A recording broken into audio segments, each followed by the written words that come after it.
तो जैसे कि मैंने लास्ट वीडियो में बताया था कि कैसे आप 400 प्लस मार्क्स ला सकते हो इन लास्ट डेज में प्रिपरेशन करके नीट 2026 एग्जाम में, तो उसी के बेसिस पे आपको जो इस वीडियो में डे वाइज प्लानर बताने वाला हूँ कि कौन से डे में कौन से चैप्टर को करना है, एक चैप्टर को कितना टाइम दे सकते हो, उसी के बेसिस पे कैसे आप रिविजन कर सकते हो, किस तरह से स्टडी करना है, क्या अप्रोच रह सकता है, सब कुछ इस वीडियो में कवर करूंगा। बस आपको एज इट इज फॉलो करना है, मेहनत करना है। चलो वीडियो को शुरू करते हैं। आपको डे वाइज बताने से पहले उसको कंप्लीट कैसे करना है, क्या क्या चीज़ों का ध्यान रखना है, उसके बारे में बता देता हूँ। अगर लास्ट वाला वीडियो नहीं देखो तो उसको भी देख लो, क्योंकि मैंने उसमें बहुत कुछ इंक्लूड किया है, उसी के बेसिस पे आपको इसको फॉलो करना है। अब यहाँ पे सबसे पहला कंडीशन यही है कि आपको जो 15 प्लस आवर्स स्टडी करना है। देखो, अगर हम लोग प्रॉपर माइंडसेट बनाते हैं, वैसे भी लास्ट डेज में जब प्रेशर आता है ऑटोमेटिकली हम लोग कैपेसिटी से ज़्यादा स्टडी करने लगते हैं। तो अगर हम लोग एक बार माइंडसेट बना लेते हैं कि मुझे इन लास्ट डेज में किसी भी हाल में करना है, तो तुम आराम से 15 प्लस आवर्स स्टडी कर सकते हो। वैसे भी कम टाइम है, एग्जाम के बाद रेस्ट कर लेना। तो 15 आवर्स में डेली लेक्चर में आपको जो 8 से 9 घंटा 10 घंटा तक देना पड़ सकता है, क्योंकि आपके पास टाइम कम है। 27-28 चैप्टर्स को आपको कंप्लीट करना है, तो इतने तो देने होंगे, जो कि आपका मॉर्निंग से लेकर इवनिंग तक होगा। एक चैप्टर को ऑन एन एवरेज कंप्लीट करने में 3 से 3.5 घंटा लग सकता है, क्योंकि यहाँ पे आप वन शॉट लेक्चर्स के थ्रू ही करोगे। यहाँ पे डिटेल लेक्चर तो बिल्कुल नहीं देखने वाले हो। इनमें से बहुत सारे चैप्टर्स होंगे जो आप पहले कंप्लीट कर रखे हो, तो उसको आप स्पीड वैसे भी कंप्लीट कर सकते हो। 3 घंटा फिर भी मान के चलता हूँ, ठीक है। रिविजन जो कि आपका डेली बेसिस पे रहेगा ही रहेगा, कैसे करना है आगे बताता हूँ। टाइमिंग क्या रह सकता है वो मैं आपको एंड में बताऊंगा। अब यहाँ पे मैंने जितने भी चैप्टर्स बताए उनके अप्रोच क्या रह सकता है। देखो, जब भी आप लेक्चर दोगे 3 घंटा कंटिन्यूसली आपको लेक्चर नहीं देखना है।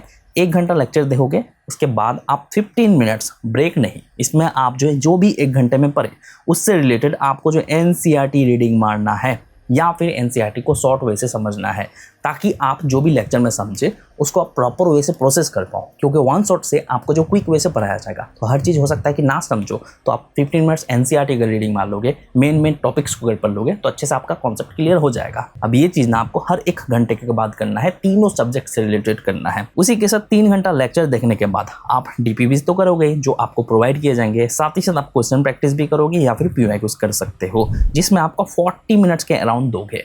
बट इसमें जब भी कोई क्वेश्चन सॉल्व नहीं हो रहा है, उसके पीछे टाइम वेस्ट नहीं करना है, सिंपली उसका आंसर देखो और आगे बढ़ जाओ। यहाँ पे अटकना बिल्कुल नहीं है, टाइम का प्रॉपर यूटिलाइज करना होगा। साथ ही साथ एंड ऑफ द डे, यानी कि पूरे दिन में जो भी पढ़ लिए उससे रिलेटेड आप क्वेश्चन प्रैक्टिस करोगे और रिवीजन करोगे, जिसमें आपका 2 से 2.5 घंटा 3 घंटा तक लग सकता है। टाइमिंग क्या होगा एड में बताता हूँ। साथ ही साथ बहुत कम टाइम है, तो आप टेस्ट तो यहाँ पर अटेम्प्ट नहीं कर सकते। तो टेस्ट का क्या अप्रोच रह सकता है, हर ऑल्टरनेटिव्स में आपको एक फुल टेस्ट वाला मॉक टेस्ट उठा लेना है, उसका प्रॉपर यूज करना है, जो कि मैंने लास्ट वीडियो में एक्सप्लेन किया था, और कुछ ट्रिक्स वाला वीडियो भी आ जाएगा टेस्ट का और कैसे यूज कर सकते हो, उसको देख लेना। उसी के साथ रिविजन, जो कि आपको जो है अर्ली मॉर्निंग करना ही होगा, जो कि आप क्वेश्चन प्रैक्टिस या फिर पीवाईक्यूज के थ्रू करोगे। मीन्स कि आप परसों जो पढ़ लिए उससे पहले जो पढ़ लिए उससे रिलेटेड 10 से 15 या फिर 20 क्वेश्चन 50 क्वेश्चन उठा लोगे पीवाईक्यूज वाले।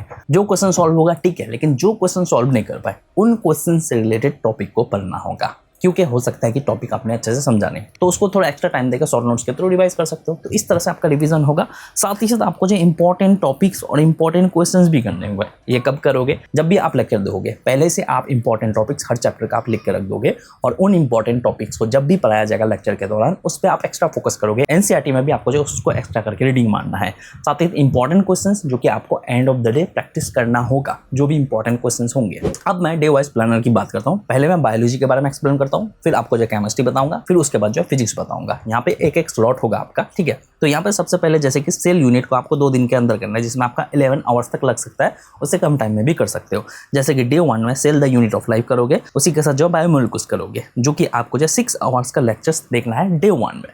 डे 1 में आप फिजिक्स नहीं करोगे, दूसरे सब्जेक्ट को जब बताऊंगा आपको समझ में आ जाएगा। तो यहाँ पे आप क्या करोगे, मॉर्निंग में आप लेक्चर देखोगे 3 घंटे का, उसके बाद डे 2 में cell cycle and cell division करोगे, इसमें भी आपका 3 आवर्स के अराउंड लग जाएगा। कम बेसी थोड़ा बहुत होगा, बस आपको अरेंज करना है। उसके बाद डे 3 में आप प्लांट किंगडम करोगे, साथ ही साथ आप जो एनिमल किंगडम करोगे डे 3 में ही, ठीक है। उसके बाद जो है डे 4 में आप मॉर्फोलॉजी ऑफ फ्लावरिंग प्लांट्स करोगे, साथ ही साथ स्ट्रक्चरल ऑर्गेनाइजेशन इन एनिमल्स करोगे। डे 4 में आपको जो ये 2 चैप्टर करने हैं, 6 घंटे के अराउंड या फिर 6.5 घंटे के अराउंड लेक्चर देखना होगा, ठीक है, जो कि आप पहले मॉर्निंग में देखोगे एक चैप्टर का, फिर चाहो तो इवनिंग में भी देख सकते हो या फिर मिड में भी देख सकते हो। उसी के साथ डे 5 में आप जो सिर्फ फोटोसिंथेसिस करोगे। उसके बाद डे 6 में आप प्लांट ग्रोथ एंड डेवलपमेंट करोगे। डे 6 में ही आप जो ऑर्गेनिज्म एंड पॉपुलेशन करोगे। इन हर एक चैप्टर को देखने में आपको जो 3 घंटा लग सकता है मैक्स टू मैक्स, उससे कम भी लग सकता है। उसके बाद ecosystem and biodiversity and conservation, इन दोनों को जो डे 7 में ही कंप्लीट करोगे, जो कि दोनों मिला के आपको जो 4 घंटा ही लग सकता है, क्योंकि छोटे चैप्टर हैं, जल्दी कंप्लीट कर लोगे, उतना दिक्कत नहीं है। तो 4 घंटा लेक्चर देख के आराम से कंप्लीट कर लोगे। उसके बाद जो एनसीईआरटी वगैरह वो सब तो आपको एक्स्ट्रा पढ़ना ही होगा, जो कि मैं आपको आगे बताता हूँ। उसके बाद sexual reproduction in flowering plants, जो कि आप डे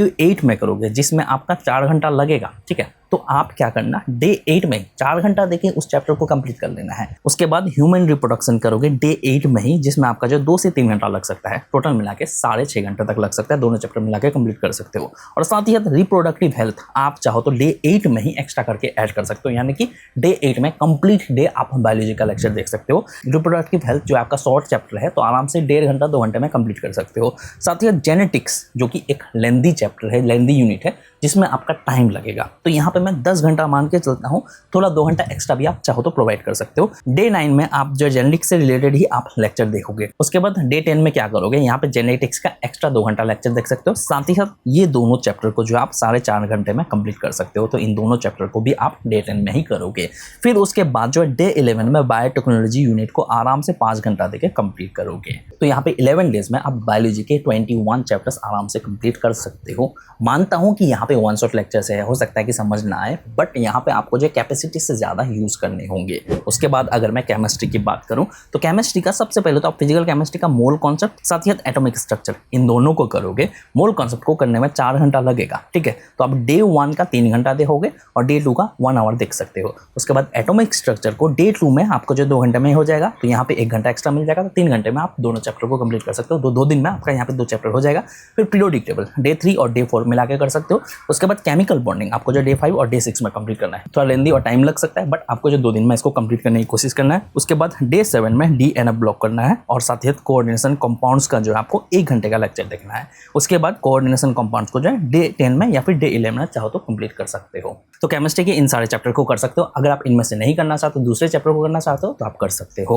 उसके बाद अगर मैं फिजिक्स की बात करूँ, फिजिक्स के ज़्यादा चैप्टर तो नहीं है। फिजिक्स को चाहो तो इग्नोर भी कर सकते हो, आप अपने अकॉर्डिंग देख लेना। बट यहाँ पे जो मॉडर्न फिजिक्स ईजी है, सेमीकंडक्टर ईजी है, तो जल्दी कंप्लीट कर सकते हो। समझने में भी इशू नहीं है और ईजी क्वेश्चन ही आते हैं। तो यहाँ पे आप जो है डुअल नेचर डे 2 और डे 3 मिला के कंप्लीट कर सकते हो। उसी के साथ एटम्स को जो आप डे 5 में करोगे, क्योंकि यहाँ पे बीच में आपका जो बायोलॉजी का मैक्सिमम चैप्टर्स करोगे, तो डे 5 में ना आप एटम्स को करोगे। साथ ही साथ न्यूक्लियाई के इंपॉर्टेंट टॉपिक्स को करोगे, क्योंकि न्यूक्लियाई से इस बार क्वेश्चन आने के चांसेस कम है, 1 क्वेश्चन तक आ सकते हैं। तो इंपॉर्टेंट टॉपिक्स ही करना है उसके अलावा दूसरा करके को फायदा नहीं है। इंपॉर्टेंट क्वेश्चन कर लेना है उससे रिलेटेड। साथ ही साथ सेमीकंडक्टर को 2 दिन में कंप्लीट कर सकते हो। अब इसको जो आप कभी भी इंक्लूड कर सकते हो, अगर आप बायोलॉजी के ज़्यादा चैप्टर नहीं करना चाहते, या फिर डे 8 में, डे 11 में भी कर सकते हो। और साथ ही साथ कुछ ऑप्शनल चैप्टर्स भी चाहो तो कर सकते हो। यूनिट्स एंड मेजरमेंट हो गया, साथ ही साथ आप चाहो तो काइनेमेटिक्स कर सकते हो। अगर आप पहले पढ़ रखो तो उनको भी कर सकते हो। अब टाइमिंग की अगर मैं बात करूँ, जैसे कि आप अर्ली मॉर्निंग उठते ही 30 मिनट्स देके आप रिवाइज कर लोगे। परसों जो पढ़ लिए उससे पहले जो पढ़ लिए, जो कि रिवीजन का तरीका क्या होगा, क्वेश्चन प्रैक्टिस जो कि मैंने पहले बताया, उसको कर सकते हो। साथ ही साथ उसके बाद आप लेक्चर देखोगे। लेक्चर एक सब्जेक्ट से रिलेटेड 3 घंटा देखोगे और इसी के साथ 45 मिनट्स आपका जो एक घंटे के बाद जो 15 मिनट्स प्रोसेस करने में लगाओगे, एनसीईआरटी पढ़ने में लगाओगे। तो इसी तरह से आपको जो 45 मिनट्स एक्स्ट्रा लगेगा 3 आवर्स के लेक्चर में। पोस्ट लेक्चर जो कि आपको 30 मिनट्स देके डीपीवीज प्लस पीवाईक्यूज करना है। तो इसी तरह से आपको जो तीनों सब्जेक्ट से रिलेटेड करना है। ऑब्वियसली यहाँ पे जो कुछ चैप्टर जल्दी कर सकते हो, कुछ लेट कर सकते हो, बट यहाँ पे मैंने आइडियल बताया है। तो इसी तरह से अगर आप 3 सब्जेक्ट मिला के करोगे, तो टोटल मिला के आपको जो है 12.5 घंटे लग सकते हैं। इससे ज़्यादा भी कभी कभी लग सकता है, इससे कम भी लग सकता है कभी कभी। तो 12.5 घंटे आपका जो लेक्चर और प्रोसेस करने में लगेगा, कुछ डीपीवीज और पीवाईक्यूज करने में लगेगा। फिर उसके बाद जो आप क्वेश्चन प्रैक्टिस करोगे, क्वेश्चन प्रैक्टिस प्रॉपर पूरे डे में तीनों सब्जेक्ट से रिलेटेड जितने भी लेक्चर देख ले या फिर जितने भी चैप्टर कंप्लीट कर ले पूरे दिन में, उससे रिलेटेड 1.5 घंटा देके प्रॉपर क्वेश्चन प्रैक्टिस करोगे। अब ये क्वेश्चंस तुम्हारे इंपॉर्टेंट क्वेश्चंस भी होंगे और नॉर्मल क्वेश्चंस भी होंगे, दोनों मिला के प्रैक्टिस करोगे।